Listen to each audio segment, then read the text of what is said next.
It's no secret that Nick Cage enjoys comic books.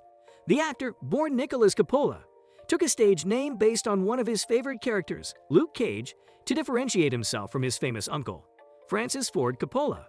Now let's have a look at the amazing vintage comic collection of Nicolas Cage. Cage starred as the eponymous character in both Ghost Rider films, as Big Daddy in Kick-Ass, and has been linked to the on-again, off-again Tim Burton adaptation of Superman Lives, for years. Despite getting as far as screen testing of Cage in the genuine Superman outfit, the project was never completed. Cage named his second son Kal-El, Superman's kryptonite name, so it's understandable that he was disappointed when his book containing the first appearance of Superman vanished. When the terms robbery and Nicolas Cage are used together, one might imagine the actor is getting set to ruin yet another historical site in the new National Treasure film. Cage, on the other hand, was the victim of a heist in 2000 when a near-mid edition of Action Comics #1 was stolen from his home. And the story of its final recovery is strange enough that it wouldn't look out of place in a comic book. Action Comics 1. Superman, one of the first prominent superhero characters, was first published in Action Comics, an American comic book / magazine series. Before adopting its current moniker of DC Comics, the publisher was known as National Allied Publications, National Comics Publications, and National Periodical Publications. Its first run lasted from 1938 until 2011, making it one of the most long-running comic books with continuously numbered issues. Beginning with issue number 1, the second volume of Action Comics ran from 2011 through 2016. Beginning with issue number 957, Action Comics reverted to its old numbering system, Aug 2016. Nicolas Cage managed to get the first copy.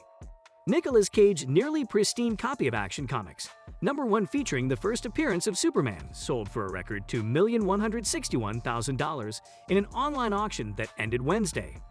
It is the first comic to sell for more than $2 million at auction. The previous record was $1.5 million for a less well-preserved copy of Action Comics #1 sold in March 2010. Few comics have as interesting or complicated a backstory as Cage's copy of Action Comics #1. Certified Guarantee Company, the leading grader of the quality of collectible comics, recently assigned this copy a grade of 9.0, making it the highest publicly graded copy of Superman's first appearance. Approximately 100 copies of Action Comics #1 remain in existence. Detective Comics #27. Nicolas Cage has the Detective comic #27, mainly because it's when the debut of Batman happened in the comic series. During the golden age of comic books, Detective Comics #27 was the first issue in the Detective Comics anthology series, and it is best known for introducing the superhero Batman in a featured tale called The Case of the Chemical Syndicate. Along with Action Comics #1 from the previous year, it is regarded one of DC Comics' most essential and valuable first appearance debuts. Despite not being the first issue in the Detective Comics series, it is remembered as the first appearance of Batman. Originally conceived as an anthology series focusing on fresh crime stories, Bob Kane and Bill Finger would bring the renowned superhero known as Batman to National Comics publications, now DC Comics, with the inspiration to develop a new Superman in Action Comics #1. The original comic, along with Action Comics #1 and Spider debut man's appearance in Amazing Fantasy #15, has persisted as one of the most expensive comic books of all time due to the character's popularity. In comic book collecting, the comic book is said to be extremely difficult to find in mint condition. The Detective comic #1 was also stolen alongside the Action Comics #1. The missing Detective Comics #27 has never been found. Green Lantern #1. Green Lantern is the name of numerous superheroes who appear in DC Comics American comic books. They combat evil with the use of rings that give them a range of exceptional abilities, all of which stem from their inventiveness, bravery, and emotional willpower. Members of the Green Lantern Corps, a cosmic law enforcement agency, are frequently depicted as the characters. Alan Scott, the first Green Lantern, was conceived in 1940 by Martin Nodal, with Bill Finger scripting or co-scripting the first stories during the golden age of comic books, and used his magic ring to fight common criminals in Capital City and later Gotham City. In 1959, John Broome and Gil Kane reimagined the character as Hal Jordan for the Silver Age of comic books, shifting the character's beginnings from fantasy to science fiction. Guy Gardner, Jon Stewart, Kyle Rayner, Simon Baz, and Jessica Cruz are some of the other noteworthy Green Lanterns.